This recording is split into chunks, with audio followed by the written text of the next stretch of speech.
Welcome back to the Real Couchwives podcast, where we overanalyze all things Bravo. BravoCon was super overwhelming and we weren't even there, but we did consume all of the content that you possibly could to bring you the top moments across Summerhouse, Southern Charm, and Vanderpump Rules. Yeah, we saw Tom Sandoval get booed. We saw Carl break his silence about his breakup with Lindsay. And we saw Lindsay go on her own PR tour of sorts. And of course, Olivia called out Austen, and there might be a new Bravo it couple on the horizon. And be sure to stick around for the Southern Charm recap. We're going to be breaking down the most chaotic 15 minutes where our love square kind of broke up. They came to a breaking point. They definitely did something, that's for sure. As always, timestamps will be in the description, so go ahead and check those out if you want to, but definitely stick around. Yes, because we have so much coming out, starting with Carl. So he has not said anything since he called off his engagement to Lindsay. He waited like a good boy until BravoCon. So he had his first interview where he said that it had just been super hard for him, really emotional. He said it was actually more difficult than his brother's passing, just kind of like from the emotional side of all of it and also from the fallout. He said that he thinks that once people watch the show that they're going to kind of understand like where this came from and why he told Lindsay that he wasn't really sure that this was the right time to get married. You feel for Carl, right? Like up until now, I feel like we've really gotten like a one-sided version of this story. And now we see that like what was coming out in the press of like Lindsay being blindsided, like might not be the case. Might not be the case, but that's definitely the narrative that she's going with for her own little PR tour that she's doing there. Yeah. Well, that's it. On the other side, like Lindsay also was doing a bunch of interviews, and it's just kind of funny. Like if you put them together, they're both like very different like accounts of what went down, which kind of makes sense, right? Like the truth is probably somewhere in the middle. But it just kind of had me thinking, especially when like Carl said he had such a difficult time from the fallout, and like I think Lindsay really led a lot of that fallout, right? Like with like all of the narratives that she's been spinning, that she was blindsided, like she's kind of been dragging him this entire time. And like she definitely had some like little snips that she got out of BravoCon. Definitely some snips that she got out at BravoCon, and it's just been interesting to see the difference in kind of like their social media game, how they're both playing this post breakup. Carl very much went like radio silent, and as you said, waited until BravoCon to kind of like come forward and start to give us that information. I think that he was kind of like maybe behind Kyle Cook, like starting to also talk about the relationship and whatnot, especially once like Winter House started airing. But for the most part, like we really haven't seen him, whereas like from Lindsay, like we've kind of heard from the jump, like accounts from her camp, let's say, of like what the breakup was like, and you know, all of the things that we have heard for the most part feel like they have been coming from her side of things. So it's interesting to be getting the contrast now with Carl's kind of accounts. Yeah. And actually like so she said a couple things in their panel. One of them was in response to Andrea, who is engaged. So that came out. I know, so cute. Yeah, so he's engaged. Sad, but so cute. Yeah, sad for a lot of women, but happy for Andrea. Exactly. He says that he's engaged to Lexi. That's her name, right? Yeah. I think so. Yeah. Yeah. To which Lindsay responds, "Don't cancel it." Then I think Danielle chipped into like on camera. So, you know, Danielle is definitely back to being Lindsay's like sidekick, to fight some of her battles as well. You know, for better or for worse. I am happy that the two of them at least are like back together, because that was like so brutal to watch. And then another thing that she said too was, I think one of the audience members asked Lindsay like if she like what she thought she would have to do to become like a real housewife, to be on Roni. Oh, okay, interesting. To which Lindsay responded, "Well, I thought that I was going to be a housewife, but it turns out there's no wedding." Oh my God. I mean, in Lindsay's defense, or in anybody's defense, really, like you technically don't need to be a housewife to be a real housewife these days. That's true. I think the ladies of Roni, the reboot, especially, are proving that. But obviously, I can see why that was more than anything just a little dig at Carl and kind of a dig at their current situation. It's just so rough. And like, like Lindsay definitely was like, you know, she looked incredible. Like I definitely have to give it to her, and she was living her best life, and like we definitely want that for her. But like it just kind of feels like she's trying to make like an Ariana type of moment for herself. Like she even posted a picture of her at the panel. She was wearing this like white dress, and I think she captioned it something like, I wasn't not going to wear white or something. Right. Yes. Very much just kind of like leaning in. Also thinking of it like the Ariana like revenge dress moment that she had at the reunion too, right? Of like dressing for the occasion of like, you know, that was kind of more like dressing for like seeing Tom Sandoval for the first time and like having him kind of like be tortured by like just how good she looked. And so kind of like the similar kind of like feelings probably for Lindsay and Carl in this moment of, this is me wearing white to BravoCon because I guess I'm not going to be wearing white another day this month in November. Right. Well, and that's it. And like we obviously feel for her so much. Like honestly, what happened, like having a breakup with your best friend so soon to your wedding, like that's devastating. Like no way about it. But like I just feel like she's dragging Carl so much, and he hasn't said like a single bad thing about her, and she's just like really playing victim here. Like there's just no accountability. Oh, actually in the panel too, one of the fans asked like, do you regret being so mean to Danielle now that you guys are back? I think and she was actually like, I don't think that I was mean, and you know, I don't regret it, and it was just a miscommunication from both of us, and like just like fully took like zero accountability. And well, that's just it. And it's like even this whole like PR tour that she's going on about this relationship, it feels like she just doesn't see the point, and like she doesn't like the point is here and she doesn't see it. She sees everything over here. And like it's the same thing that happened with the Danielle relationship, like right, like Danielle was trying to point out this issue that they might have in their relationship, and Lindsay like thought it was about literally everything else, that like Danielle was jealous, Danielle was in a bad relationship, Danielle wasn't happy for her, when like Danielle was like, no, this is what the point is, this is what I'm trying to drive home, and you're not listening to me. And Lindsay has like such selective hearing sometimes. No, that's it. It's so frustrating. Well, that's it. And like obviously like the girl has really bad like what's the word, like abandonment issues, and like that manifests itself in a lot of her relationships, but like she just doesn't seem to be doing the work on herself, and instead is just kind of like fully blaming Carl for blindsiding her. And like, you know, it seems like she almost just wanted to go through with the wedding even if they weren't meant to be together, like and both parties weren't like super, you know, sure of it, just because like she wanted to have a wedding. And it's just like that part is just so like, I just don't like the way that she's just fully dragging him. It just feels like so one-sided. And like, at least if she could be like, you know, I saw like there's things that both of us can work on. Like I'm sure, you know, her starting to drink again, like we saw those types of conversations, not that it's her fault that she's drinking, but like they just like they don't mesh, like it's literally in their lifestyles. Like no, they don't mesh in their lifestyles. And they were dating so soon after him like becoming sober. And, you know, it probably was just a little bit messy and a little bit too close for comfort. And like the timing just probably wasn't quite right. And, you know, it's unfortunate that this like friendship has now gotten to this point where they've like fully ended their relationship, and probably to the point of like not really ever being able to repair it.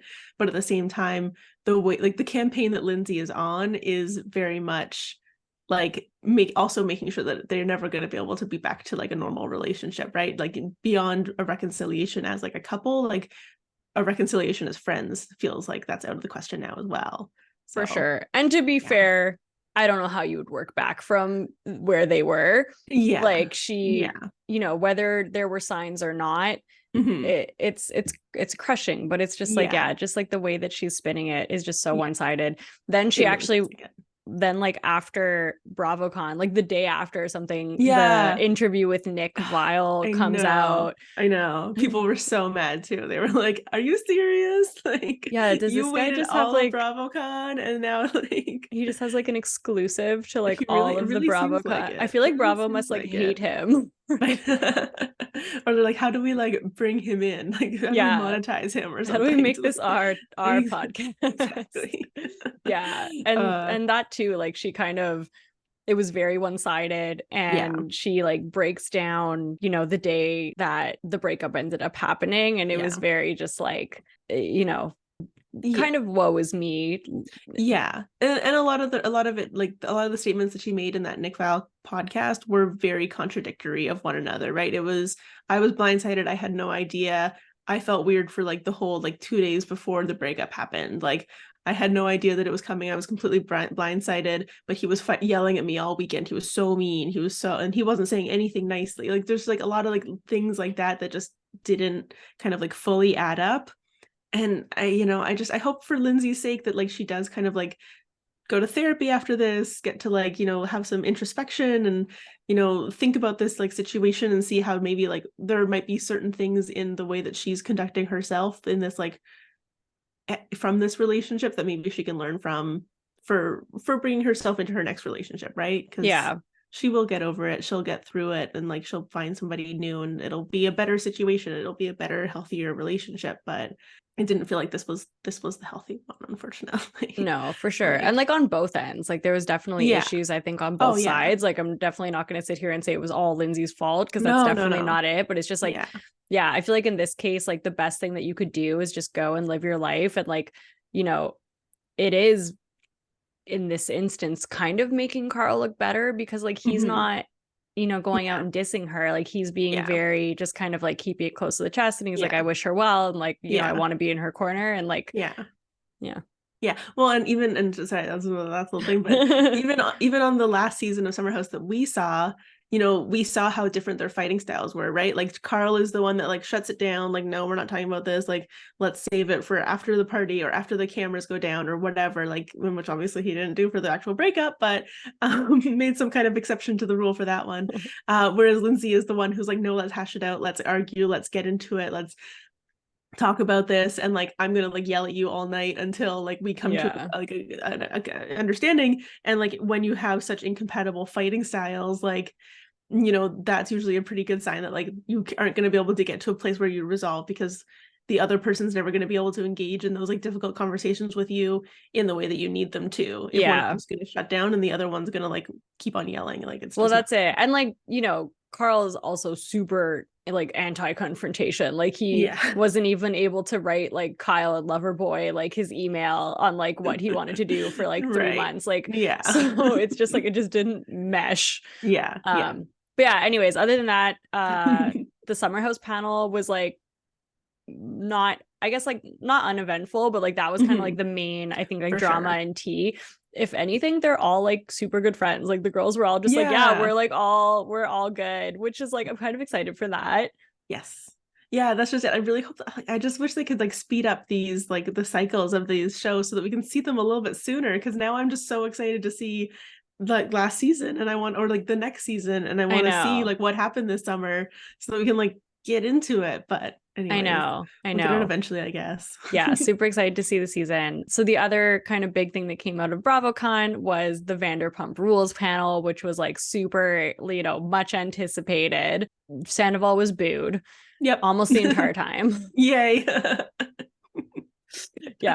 Many people, I guess, feel like that was not a yay, but I definitely feel like that is a yay. I do. I know some people were like, that was kind of uncalled for and it's been a really long time. In my opinion, like I feel like the most like the thing that we can do to this man that would make him the most upset is just make him irrelevant. Like I think even the booze, he's like, I think he's just like leaning into his like villain air, and he's like it's almost like the booze are applauds for him. Like he's gonna be the next Jax Taylor on House of the Villains.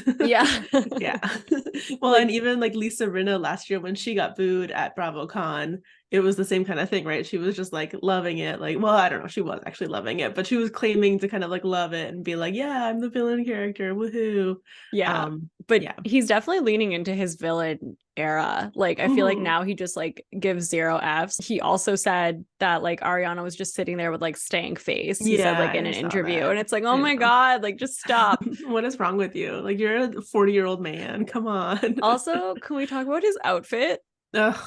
Like what? The like shirtless vest, like, or the blazer on the shirtless body with the skirt and the even Corey, I feel like both of them, like, oh my god, Corey in his cropped like blazer thing, and I feel like both of them tried to do this like gender neutral, like androgynous dressing or whatever, and I just felt like, I don't know, it just didn't work. It just doesn't really feel like it works, no, unfortunately. I feel like they were trying to be Harry Styles, and it just like didn't work at all. No, it doesn't work at all. Like we know who you really are, come on.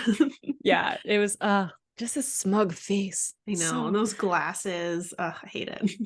But yeah, so Sandoval got booed. Lala unexpectedly, or it's not even that unexpected right now, but like Lala sticked up for him. Yeah. Brock actually was when like Brock was saying that he's, you know, friends with Sandoval, and then like Brock got booed. Good. But as yeah, you should, Brock. So then Lala says, you know, she's like, you know, I don't care if I get booed right now, but like, she's like, I don't know if it's respect, but like, you know, with everyone hating on Sandoval, like he still went out there and he performed, and like life went on, and like if it was me, I would tell everyone to F off. Right. Oh, Lala. Long sigh. Long sigh. I don't know. I just feel like I don't like Raquel and I don't like Tom Sandoval, but like I just have such a big problem with like how differently these two people have been treated, because the way that they're talking about it, like if Raquel had come back, I don't think she would have been like getting the same grace that Sandoval's getting. I don't think there's a world in which Raquel gets a hug from Scheana and like it makes it into the season 11 trailer, right? Like no, it's so true. It's totally unfair. Like yes, at one point we're going to have to move on. Yeah, eventually. But like give us some time. It hasn't even been a year yet. Yeah, but again, like let's just not pay attention to him. Like that's like the best thing that we can do. But like Lala, the thing that bothers me with Lala, and we've been talking about this for a while, is just like she went so hard. Yeah. She really, you know, just like went all in on the Sandoval stuff. She like talked all kinds of smack, and she was leading this like you know like the anti brigade. Like she was leading it, and now she like just totally like completely changes her stance on it, probably because we're going to see this in the season. Actually, someone said like, you know, you stuck up for Sandoval, like is this kind of what we can expect to see in the season? And she's like, yeah, kind of. So but weirdly Ariana doesn't seem to care with Lala. But I think that's also like speaks to the fact that, because like one of the things that Ariana kind of came out with last year was like, yes, I was getting these warning signals from Katie and Lala, but about Raquel and kind of like her relationship with Tom. But at that time, like these people weren't part of my inner circle. So I don't think it hurts Ariana for Lala to kind of like be flippy floppy in the same way that it is for Ariana to have Scheana be flippy floppy and be like partying it up with Tom Sandoval and like all forgiving of Tom Sandoval. Yeah, that's true. And then when they were doing interviews, actually it was funny, like, you know, when they did the interviews by like the escalator, the famous escalator where Bryn's Louboutins got stuck and broke the elevator. I don't even know, did she just not wear her shoes down the thing and was like, oh, I'll just put them on at the last second? Like people were saying it got stuck like right at the beginning of the, like she like when she just got on the escalator, like one of them got stuck. Oh, and they got like stuck in the little slot. Yeah, which is so terrifying. Like that could have like been so but also, bad. It was a long enough escalator. Couldn't you have like turned around and like tried to like yank them out or something? Like those are like what, $1,000 shoes? Like those are expensive shoes. Yeah, or at least like $700. I'm sure of it. But it was a pretty iconic moment. But anyways, Tom Sandoval was doing interviews with Lisa. And I'm like, I guess like you can only put him next to, you know, you could only put him next to like Lisa or Tom Schwartz. Or Tom Schwartz, yeah. So yeah, that was interesting. And then Scheana came under fire as well from Ariana and the world for apparently being in like an after party at Tom Sandoval's room. Yeah. I know, I heard that. And I thought that it was interesting that her like defense of it was like, oh, well, you know, we were all just partying on the rooftop and then like we like went to like a suite and like I didn't even know where I was going. Yeah, like I didn't know whose room it was. The group and it's just like, oh, whose room are we going to? Like nobody asked that. But then she also just ended up in this space. Yeah, but then she also said that she went there to tell Sandoval off. Right. So she's just like, she did say so that. This is what everyone's problem with Scheana is like she's just flip-flopping. Like it's like if you did it, then just say that you did it and like why you did it. Like like people are gonna like be put in the same scenarios. Yeah. But also like if Scheana has been like on this show for the last like 10, almost 11 seasons, and like the one of the biggest critiques that has been continuously lobbed against her is you don't have any loyalty, you will be friends with literally anybody because you just want people to like you, and like you're still dealing with that like 10 years later, and now you're doing that to like somebody who you allege is like your best friend in the world. Yeah, no, like, it's so true. Ooh, I don't know. I don't love it. I just maybe I don't know, maybe Yeah, and it is what it Ariana, is. oh, she's so good at the comebacks. Like they asked her on like the press room, like, oh, like how do you feel about that? And she's like, it's weird. That's all she said. She's like, yeah, it's weird. It's amazing. Just such elegance and grace. Let's just I know. let's just have a show with Ariana and Olivia because they are just like the MVP women of Bravo right now. Literally, I am just like so impressed with their ability to kind of like see things like so clear-headed. They like don't get like worked up in like crazy ways, and they just actually like they see what the problem is, they can identify the problem, and they can speak to the problem, which is something that I've never really been able to do. I just like word vomit everywhere. No, they're incredible and I love them. So good. And I guess like the last piece of news on Vanderpump Rules has to do with Miss Lala and Mr.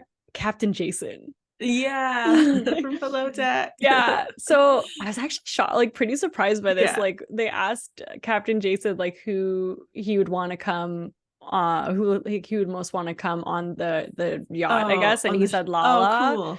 Oh my God, amazing. And she had said that she wanted to meet him too, because like every woman, like he was like the most eligible bachelor of this trip. 100%. They could have filmed a mini reality TV series like that weekend of just like The Bachelor, like Captain Jason edition or something.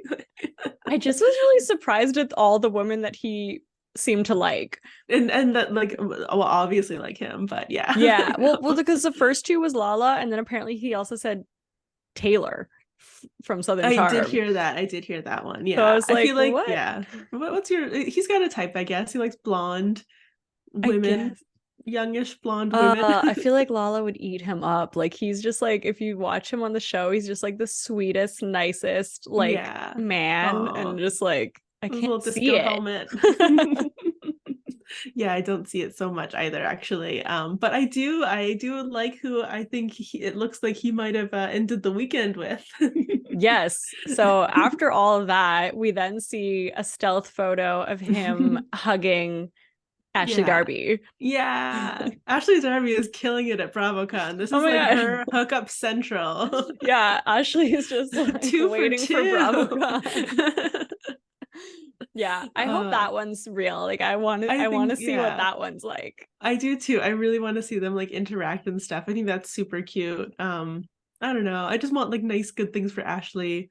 After her whole kind of like mess of Michael Darby. No, for sure. And like Luke apparently is still with the girl from The Bachelor. Oh, cool. Tayshia, I think. Tayshia? Yeah, I think so. Oh, cool. That's good. Well, there you go. We're happy for Luke. Yeah, we'll give him that. And Jason from Winter House is still with Gizelle. With Gizelle. What do you mean? Are they not together? Come on. He's like so clearly in the first episode of Potomac. Do we not think that that's like a bit of like a PR relationship? Do we think? I didn't think about that. Oh, I fully thought that was just like a relationship of convenience. Gizelle needed somebody to like be some cute arm candy, and she took some notes from Ashley. Well, apparently she said in the first episode that they see each other like every other week, but then she also called it a situationship, and it's like that's not a situationship. Like that is pretty serious. That sounds like a real relationship. I mean, I don't know, we'll see if it stands the test of time. We'll see, but I also kind of feel like that might have been like a little bit of a relationship of convenience for the two of them, right? Like she gets to be with somebody who's like not her ex cheating on her, and then he gets to be like continuing his proximity to the Bravo sphere, right? That's that could be. That could be. I don't know why that makes me a bit sad. For some reason I liked this relationship. Oh, I'm sorry. I should have shattered it. I mean, maybe it is real. I don't know. I don't even know. I don't know. I just thought like the scene with them together was cute. Yeah, I did think it was cute. And I do want her, like both of them to be happy, but yeah. Yeah. No, totally. and then Southern Charm. Yeah. Everyone killed it, I think. Like, Olivia, her fits were just like amazing, and Vanita's fits were amazing, and like Madison always looks great. Like, it was just like, yeah, it was fun to see all of them. Yeah. One thing that was actually really interesting is they did the Southern Charm panel, but then the last like 10 minutes or so, they brought in Southern Hospitality. They only brought 4 people. They brought like Madison. Oh gosh, what are any of their names? Grace Lily, Brandon, Bradley. I think it's Bradley, and Bradley. then the guy whose last name is, oh god, what's his name? Is it Brad? Something Bradley. Joe Bradley. Joe Bradley. Joe Bradley. Okay, Joe Bradley and Brad, right? Yeah. And then just they the 4 brought of them. but who was the girl? Madison? Madison is her. Oh no, her name's not Madison. The blonde one though. Maddie. Yes. Okay, cool. So it is Madison technically, probably. Yeah, close enough. Yeah. Anywho, so they brought those 4 in, and it was so funny because sometimes you see like a zoomed out shot where you see almost everyone, and like they just look like babies next to the Southern Charm cast. Yeah, it's not like the Southern Charm cast are old, but it's just like in comparison, it looks so different. Yeah, it's like Gen Z meeting like some millennials, like old millennials. Yeah, old millennials, maybe some. No, yeah. Is Shep a millennial?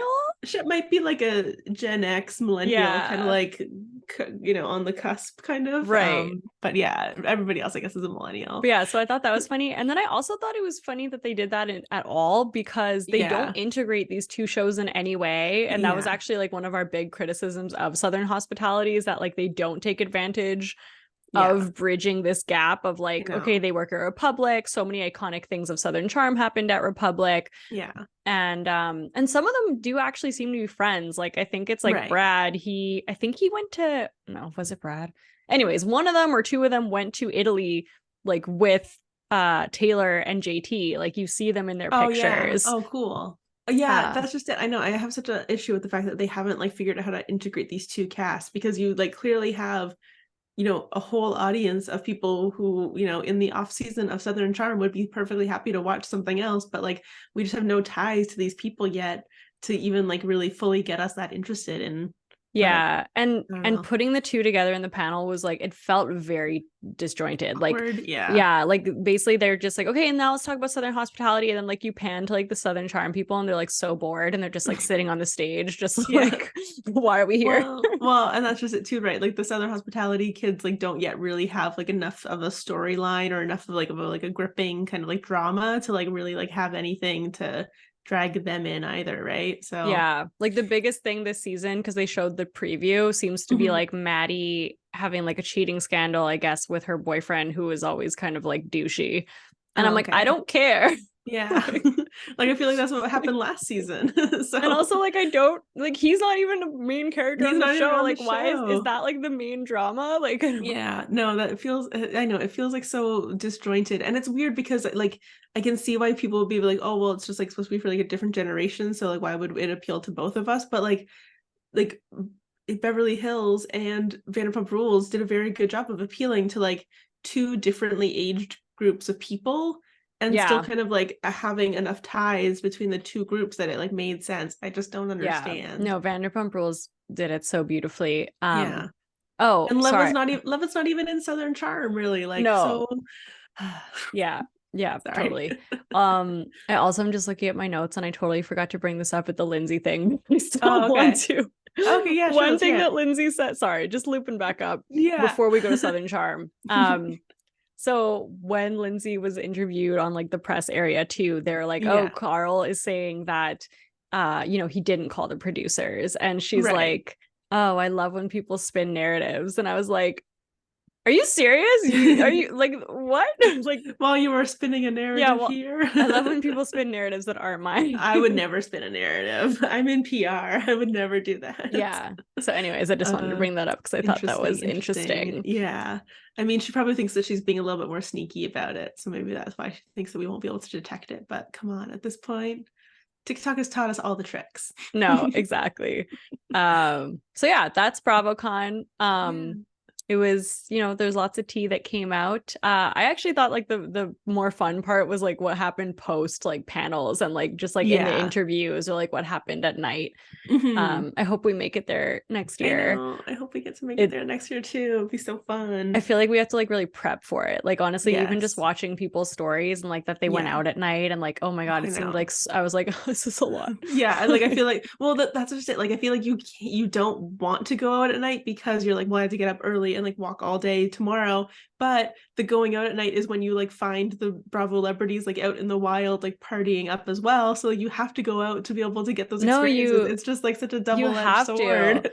And then the last thing I want to talk about too with BravoCon is just like, I feel like it just like really solidified what I've been thinking for a while, which is just like the housewives are just so much less like integrated, like they're less like approachable. They're like they're less approachable. Like I feel like you know, this summary that we did is mainly based on, you know, the Southern Charm VPR, not Southern Hospitality. I'm sure Summerhouse.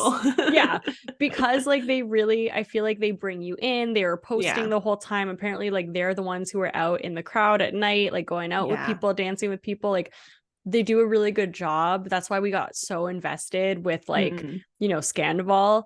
Whereas like I didn't really hear that much from the housewives. Like some of them I'm like, I didn't even know you were there. Like they keep it closer to the chest. I think so. Even the Kyle and Mauricio thing, like we should be so like I think we should be more invested in the storyline than we are because we watched them on TV for like 10 years, but like they don't let you in as much. Yeah, and they feel more guarded, and I wonder if that's like just like a slightly like because of the age thing, or if it's like a wealth thing, because like a lot of the housewives are like a little bit wealthier. That's true. That could be it. Like I don't know what the kind of like the disconnect is there. Maybe it is a generational thing too as well. I don't know, but yeah, it just felt very evident there. Yeah, harder to kind of get in on there, and that's the whole point of BravoCon, right? Is that you're supposed to be like walking around like seeing the celebrities in the wild. No, which so if you want us to go to BravoCon next year, we will do it. Please like and subscribe. Help us grow the Couchwife community. So let's get into the most recent episodes of Southern Charm. Episode 8 and 9 aired the last couple of weeks, and the kids from Charleston have broken out of Charleston. They've actually gone to the country. They're up in the mountains at Shep's parents' place. Absolutely beautiful, gorgeous cabin. Definitely not, you know, like a full-size mansion or anything.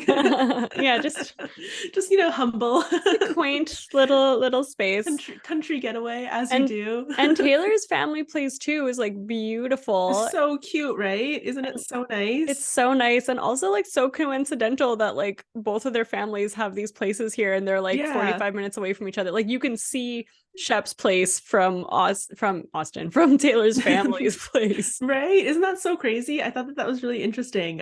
But yeah, so I guess it just kind of goes to show how like tight-knit the community kind of really is around there. So the boys go up first for the weekend, and then Taylor has gone up to see her parents, and Olivia actually comes and joins Taylor.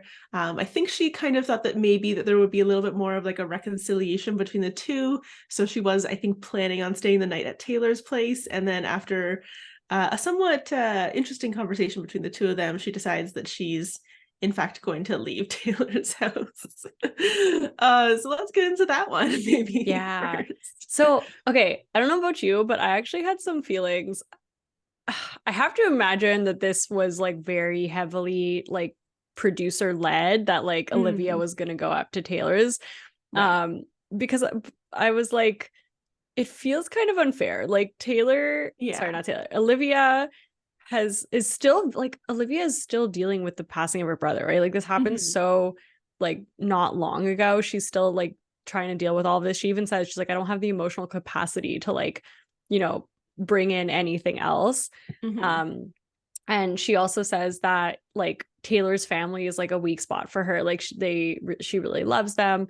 So I almost feel like Taylor was using this as like a little bit of an unfair advantage of like, come to my family's house. Like, like, I don't know. Do you know what I mean? Like, it's just kind of like, I do.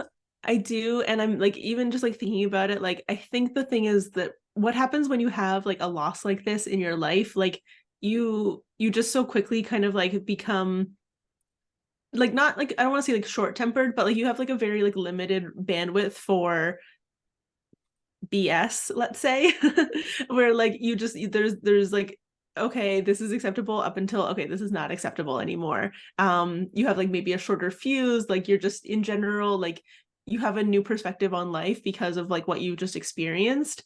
So I think that like, you know, the fact that Olivia is in this situation where she now has to kind of like be up at Taylor's parents' country house, filming, having these conversations, like I have to question whether this was even a good idea for Olivia to still be filming this soon after, you know, the passing of her brother, because it's just none of these conversations are going to be productive necessarily, like, because I think she is in that kind of like different mind frame. Well, that's it. And I also thought about it too, like when she was talking with Austen earlier in the episode, and Austen just kept being like, I need you in my life, like we need to be friends again, and like he was kind of like pushing it, and it's like, she's in such a fragile spot, like it's unfair for you to even be putting this in her mind right now. Like you should kind of just be happy that she's allowing you in and just kind of like help her get through it. And like I feel like, you know, Austen is taking this like inch that she's giving him, and he's trying to just use the opportunity to like kind of bury the hatchet, and it's like, that's not fair. Yeah. Well, and like if we think about like the other conversation that's kind of happening at this time over the course of these 2 episodes is the like, okay, did Olivia and Austen hook up because Olivia's bra was found in Austen's house? And like I can just imagine that like if like I had just like had like this like massive like, you know, life event happen to me, and you were coming at me talking about like my bra being like loosey goosey in somebody else's house, I'm like, what does it matter? I don't care. And so it's the same kind of thing with this like conversation with like Taylor and Olivia, like having to have this conversation where, you know, Olivia's like, my brother just passed away, and here you are like, you know, feeding me the same lines that you fed me like a couple of weeks ago, and like I have nothing for this. And Taylor does a very bad job of convincing us that nothing has happened between her and Austen as well, right? Specifically, I'm thinking about the moments when Olivia is, you know, saying like, okay, like did I think so that something did happen. I think that you guys did have sex. And Taylor's like, long silence, which obviously could be editing, but like long silence. And then it was like, we did not hook up.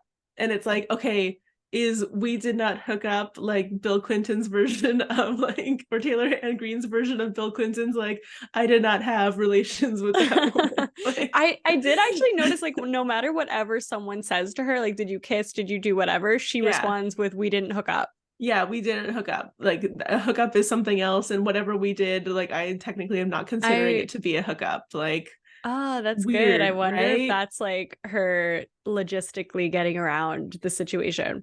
Like there's just, it felt like, especially in comparison, and I don't know, like in comparison to the conversation that they had previously, where Taylor was doing so much to make it seem like they did nothing, like the whole like hand on the Bible, like hand on my heart, like nothing happened. And here then she's just like, no, like, no, nothing happened. What are you talking about? Yeah. And it's just hard because it's like, if they did do more, it's just like, it's so past the point of no return. Like there's just like, she just keeps digging this grave. That it's a little bit difficult. That's just it. And like, if you already feel like she's lied to you, like if Olivia already feels like Taylor's lied to her like this many times and to this extent, then like, of course, Olivia has no reason to believe Taylor or anything that she says. So maybe Taylor like couldn't even like say anything that would be convincing, but well, that's just what she said. You'd try maybe a little bit harder if you really do want to save this relationship. Well, that's what Olivia said, right? She's like, I just don't really trust what you're saying, and I don't really even know if there's a friendship to put back together. And she's like, you know, I don't like, I love your family, but like I don't feel comfortable here. Which I was like, you know, props to her for even going in the first place. It was really sad. Like you definitely see that they were really good friends. Like I think one of the problems this season that people talk about is like, we didn't really see, you know, Olivia and Austen's relationship that much. And like we also didn't even see that much of Taylor and Olivia's relationship. Like, but like literally like they said like their families knew each other. Like they had a joint Christmas. Like this was a friendship. And like when you saw Olivia see Taylor's mom and they both just kind of like burst into tears in each other's arms, like that was such a sad and sweet moment. Yeah, well, and I think that there's something too as well, like having really started Southern Charm like at the same time, right? Like they were both like newbies, kind of like doing their first full cast membership year together. And so like you kind of like have like that like bond because you're like both so like, you know, walking around as if like, you know, deer in headlights, you don't know what's going on, you don't know how to do all of this, like you're working with these professionals who've literally been doing it for like almost 10 years for sure. And you guys are the two newbies, and it forms that kind of like bond as well in that way. So to now be kind of in the place where they can't really do that, but I guess the kind of interesting thing is that we then later on in the episode do see Olivia and like Taylor kind of like, well, Taylor specifically kind of like reaching out to Olivia after the fight that she has with Shep, which I guess we can get into next. Yeah. But that's what, Olivia's just like, Olivia's incredible. Like, honestly, like I can't even bow down to her anymore. Like she's just like the epitome of grace and like just like clear-headed, and she just like articulates herself so well, and she like stands up for her beliefs and like yeah, that's just it. She and like I admire her ability to kind of like put aside her like feelings in the moment to be able to go to Taylor and to like be there for Taylor and like listen to her and see what she needs and like try to understand like, wait, what on earth is going on, instead of just being like, oh, whatever, this crazy bee that's like ruining my life over here, like, oh, she can go like have her little temper tantrum all by herself. Well, that's it. So yeah, to get us from here to there, essentially Olivia says she's going to leave Taylor's because she doesn't really feel comfortable. She goes to see the boys who are like not far away. I did enjoy those scenes with the boys. I thought they were so funny. I know, I thought it was really cute, and I really liked those flights of like beer that they were having. I thought that was such a cute little contraption with like the different like the spiral of I wanted glasses. That so badly. So cute, right? Yeah. So they go there.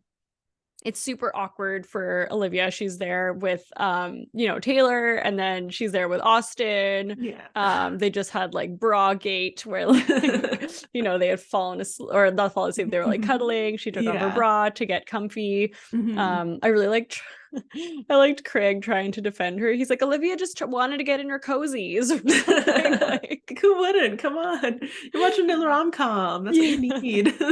And then, you know, the night kind of progresses, and, you know, a lot of other things happen in this episode that I think we could, you know, we can go into in more detail on our next recap, because I think it is going to be a continuation.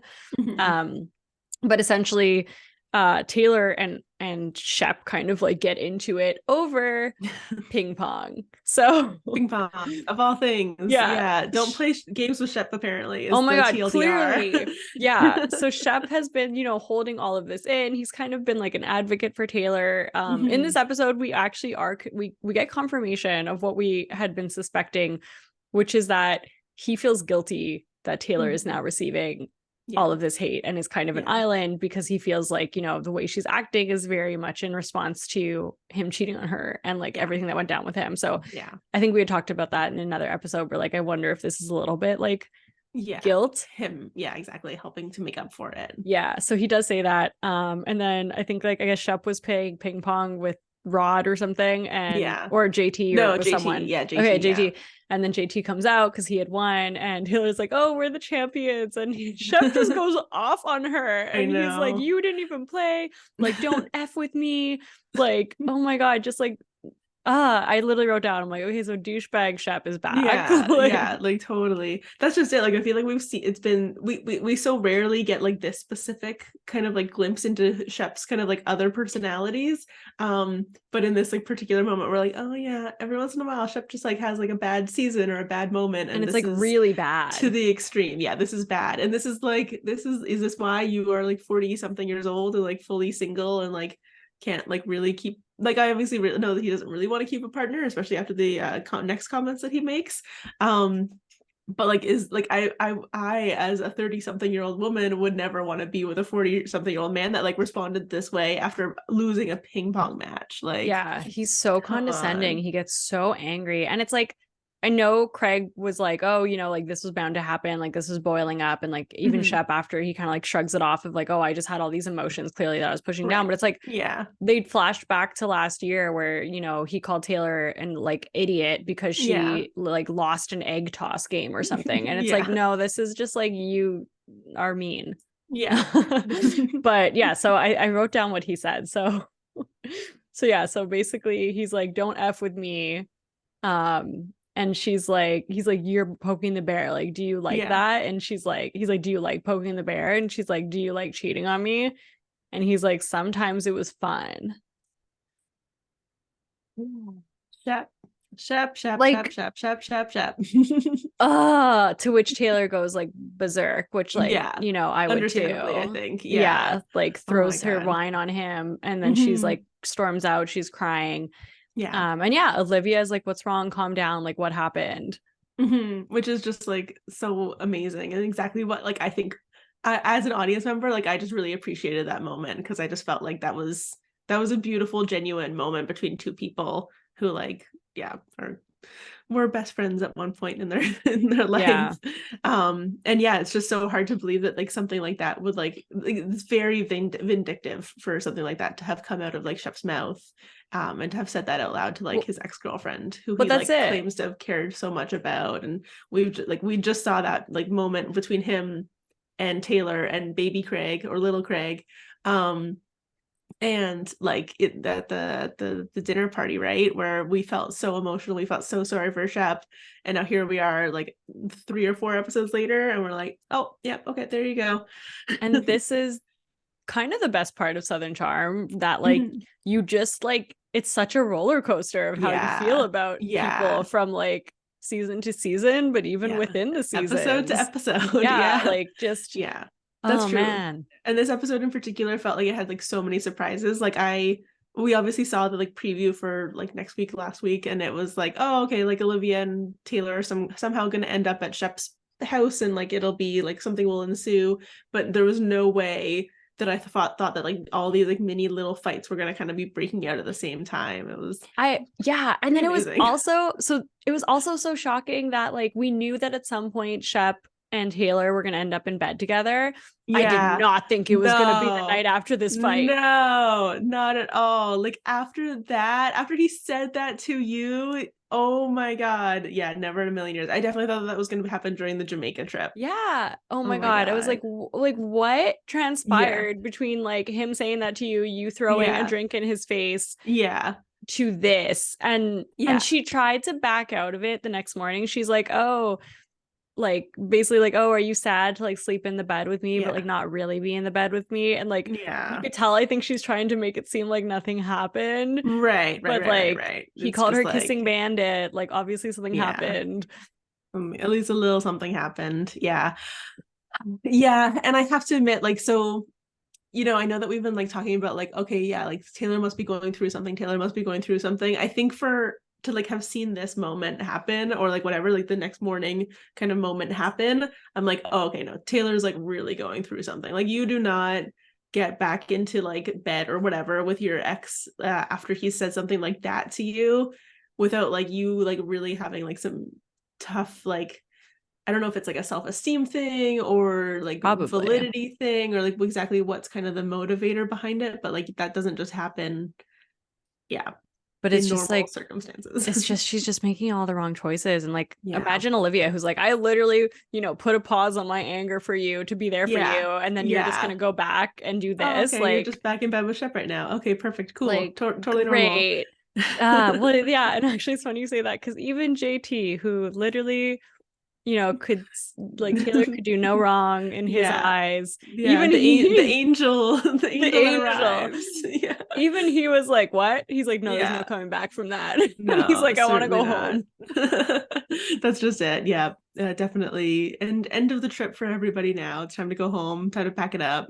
Oh, it's so crazy. And then also before, you know, this happened, Shep didn't, we're just going everywhere, trying to get so much in such a small time. yeah, Shep also went on a rampage against Austen, which also kind of like came out of the blue. Yes. Like, yeah. I mean, honestly, but at that point, I'm just like, whatever. The one thing that I was really offended by that Shep did this episode was he took a swig of milk from the the milk jug, and then he was like, "Oh, by the way, like I have this cough. Don't drink the milk." And JT's literally like, "Oh, I just poured milk in my coffee. Thank you so much for doing that." JT was you funny don't just this get episode. to own the milk because you own the house. Come on, dude. Yeah, that was so rude. So bad. But yeah, he like goes against Austen, like you've been against me from day one, like you get away with everything. Like it was just, and Austen was just like, what is happening? I know. Just like a crazy. It does make me feel like he is kind of turning into Thomas Ravenel. He like really is. Like I don't want to say it, but like geez, that Austen moment in particular like really made me feel like it, because Thomas totally thought that people were just like ganging up against him and like started to become a little bit like paranoid, and he would just like host those dinners because he needed to talk to them about, his thoughts on how they needed to that's it. He would just like, he had a flip too. They talk about Thomas as having a flip and like a switch, and like you just don't know when it's gonna come, and like that's totally what Shep is doing. It's maybe there's something wrong with men that like maybe it's like maybe you do need to settle down in order to like figure out how to like behave and like be a normal human being, because clearly these men that like stay single too long and actually like I don't know, I never want to like comment on like appearances or stuff like that, but like Shep is looking like haggard, like him at BravoCon. I think especially next to like everyone else who's like in their glam, and like I don't know if he was sick or something, but like he just had like the raspiest of like he was looking rough. I mean, granted, I don't think because so one thing that happens in Family Karma is Amrit and I can't remember who the other one is, but two of the guys like literally go and like get Botox on the show. So like clearly like there's like upkeep that's happening in the Bravo sphere from like most people, including men at this point, to like keep up appearances a little bit. Right. But I do think that like Viall, I think it was Viall. But I do think that like Shep is just, his partying ways, like partying for like the last like 20 years at least, like 20 plus years probably at this point. Yeah, totally caught up with him. Just like you don't look 43, you look 52. No, but actually, well, even like sorry, looping back older, to BravoCon tea. Like Bryn had been like talking about it at Watch What Happens Live, that like maybe she wanted to get hooked up with Shep, and then they asked her and she's like, oh no, I'm good. I've seen him in person now. So it's rough on Shep. It is, and I want to apologize. I hope I'm not like coming across as like ageist or anything. No, like, it's just because it's Shep more than anything. No, for sure. And like, and I think I only really say this because like it's a combination also of like the things he says and how he acts, and it's like it's not fun anymore. I don't think it was ever fun. No, it's never. No, it was cute and humorous a little bit when you were 33 though, and like it's a little bit different now that you're like 43. And I think maybe also part of the roasting is also the fact that he's then like still chasing like 21-year-old like well, exactly, Southern hospitality workers, right? So that's it. The other thing I wanted to bring up too, and that like I totally spaced on when we were talking about BravoCon, is the Southern Charm panel, because I which is so funny because we talked about Southern hospitality, so totally I know, like, and then I just was like, anyway, Southern Charm. Moving on. So another person that it's been rough for was Austen. Like Austen did not seem to have a good time at BravoCon. And he got booed a couple times. Which I'm actually like a little bit surprised by, because I don't know. Yes, I don't think that this season is great for him, but just like in comparison to that Summerhouse season, like 2 or 3 years ago, it was supposed to have only been 2 years ago. True. That was so bad. And so I guess I don't know if like because that was so bad that this feels less bad, or kind of what's going on. Well, that's it. And also like I feel like this season, like, yes, is frustrating, and like he doesn't take accountability, like our friend Lindsay. And like, he kind of like blows up people's lives, then runs away. And that's like, but you get glimpses this season more so than most, where you're like, there's goodness there. It's just like, stop putting your foot in your mouth and like stop being a coward and just like own up to it. Like, I don't think Austen's a bad person. No, though I do think that so I do understand. I think the reason that they booed him in that particular instance was because he was talking about how like his justification for why he told Shep, even though Taylor had like literally just spent like the day before or whatever, like 100% denying it to Olivia. And they're like, well, how do you like decide to like then do that when you've told her to not tell anybody, right? So that was the instance when they booed him, because he was like, oh well, like I was standing across from my best friend, like what was I supposed to do? And yeah. Yeah, no, that's it. So that part was pretty bad. Well, that's it. He's like, he doesn't take accountability. Like, so Yeah. that was one of the things that came up at the panel.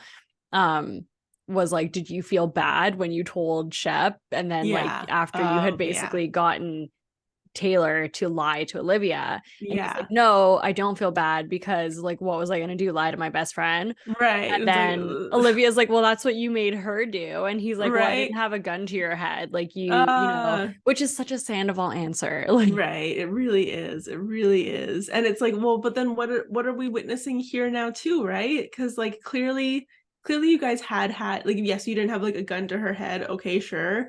But like you clearly had like enough conversations about this and like had been like kind of like strategically thinking about how you wanted to go about this, that she was just following, like, I don't want to say orders, but like, she was like just like following the plan, right? She was going along with what you guys said that you were going to do.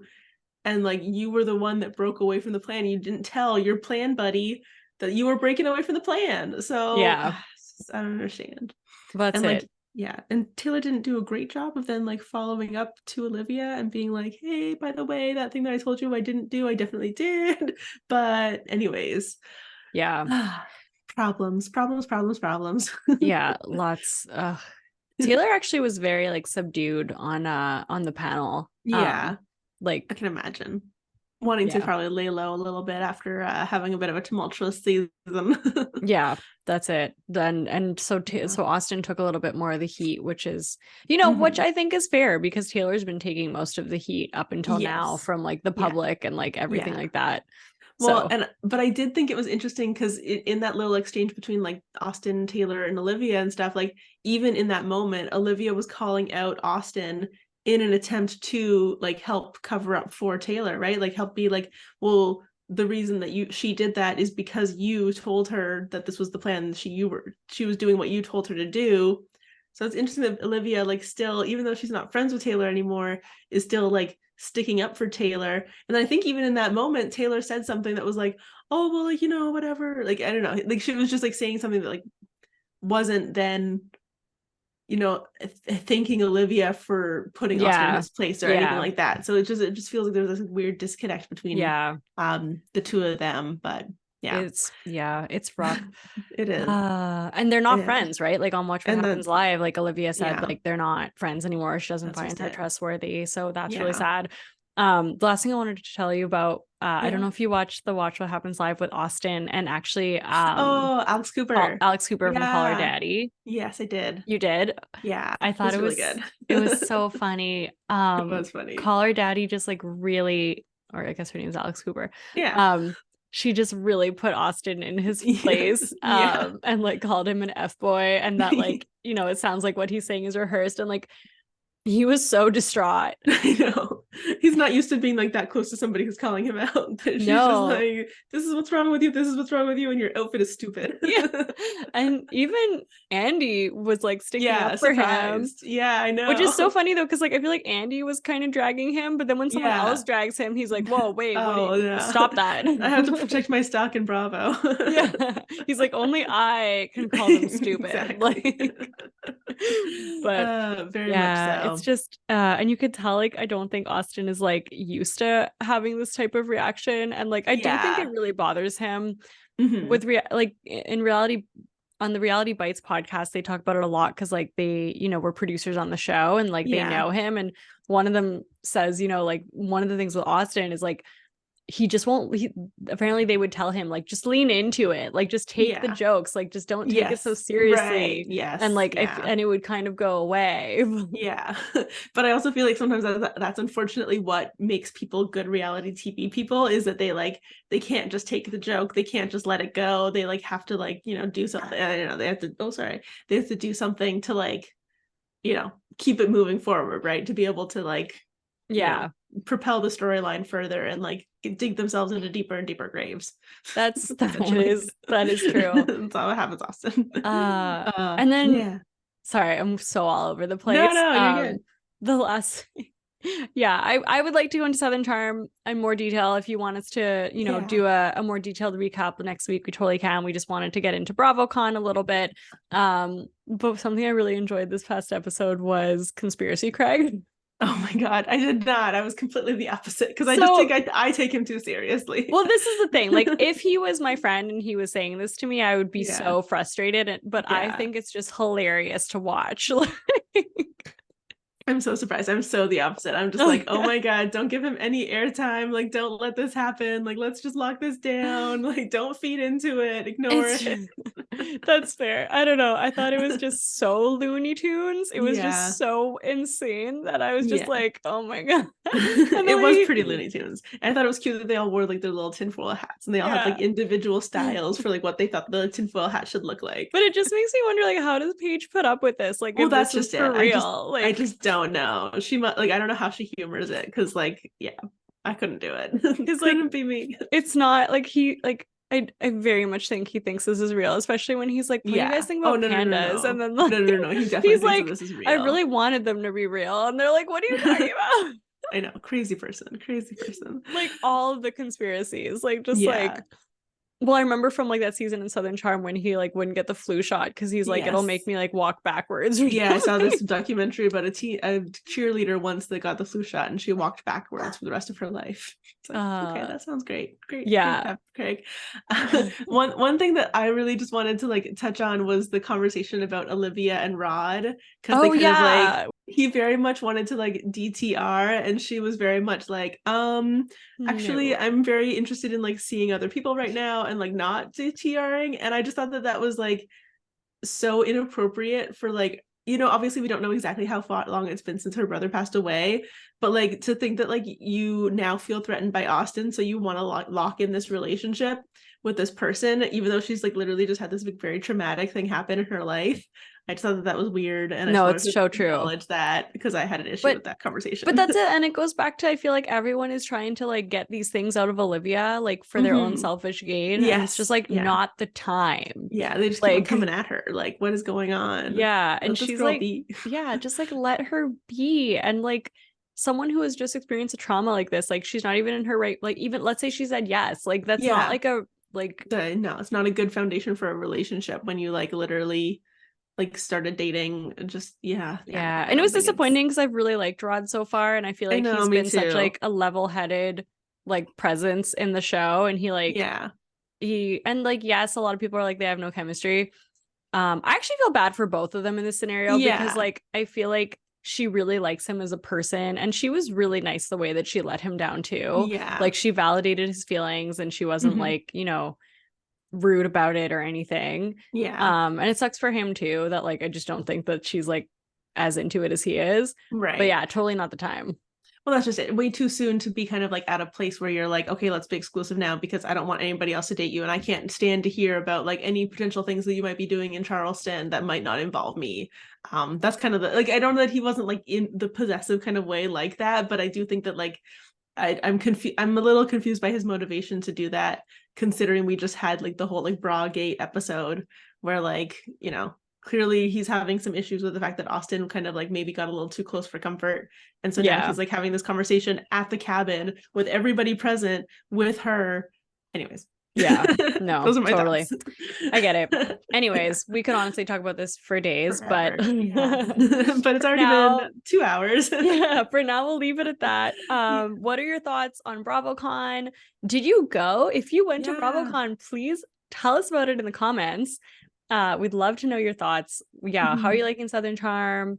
What are your thoughts on everyone? The love square. Love Square that's finally come to a head. How do you feel about Shep and Taylor finally potentially hooking Oh, up too? That was crazy. yes. And also, what else are you watching? Because like there's like 8 shows out right now or Oh something. my Like God, it's there's so honestly getting much. like unruly. Like I It's a don't lot. It's a full-time job. No, it actually is. I actually had to like schedule in like watching all of these shows. Watch Beverly Hills. I love it. It's Yeah. amazing. Best time to be alive.